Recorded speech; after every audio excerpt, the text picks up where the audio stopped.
एक समय की बात है। समुद्र के किनारे एक पक्षी टिठरी ने एक पेड़ पर अंडे दिए। टिठरी जब भी बाहर खाने ढूंढने जाती तो तुरंत वापस आ जाती थी।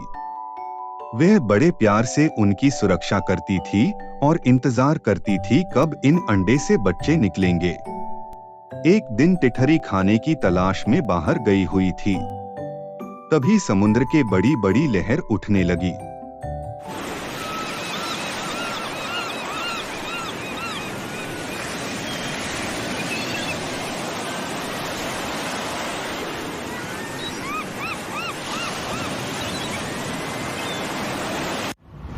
तभी हवाओं के कारण टिठरी के अंडे समुद्र में गिर गए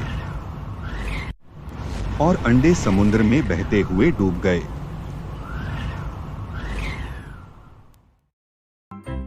और जब बाद में टिठरी आई तो उसे अपने घोंसले में अंडे नहीं दिखे, तो वह परेशान हो गई।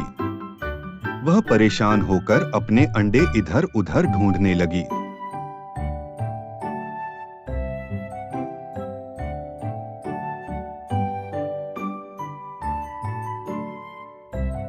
और जब उसे अपने अंडे नहीं मिले तो वह सोचने लगी, हो ना हो, इस समुद्र ने ही मेरे अंडे निकले हैं। मैं अब इस समुद्र को नहीं छोड़ूंगी। और उसने फैसला लिया कि वह आज इस समुद्र को मिट्टी डाल डाल के सुखा दूंगी। और वह किनारे से मिट्टी अपनी चोंच में भर की समुद्र में डालने लगी।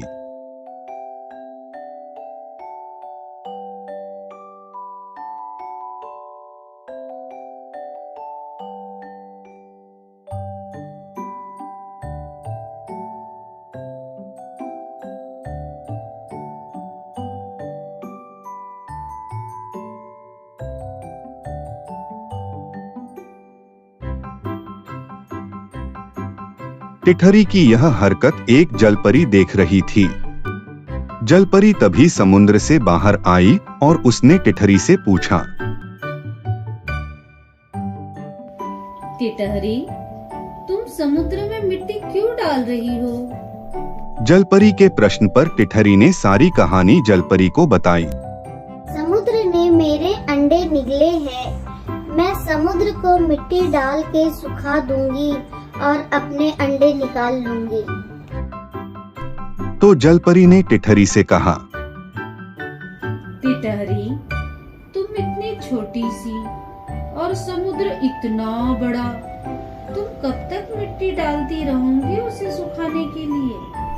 तो टिठरी ने कहा, जब तक मैं जिंदा हूँ, मिट्टी डालकर समुद्र सुखाकर अपने अंडे ढूंढ निकालूंगी।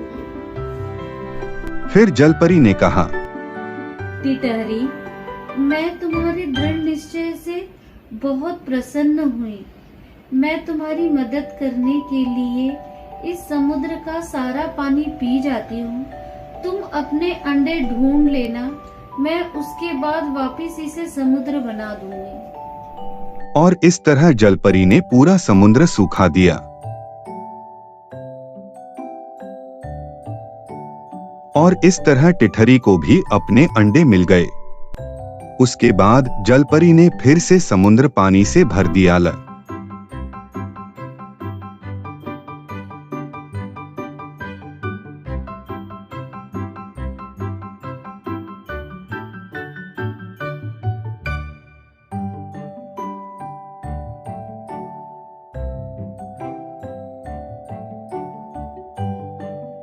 और अंत में टिठरी अपने अंडों के साथ खुशी से रहने लगी।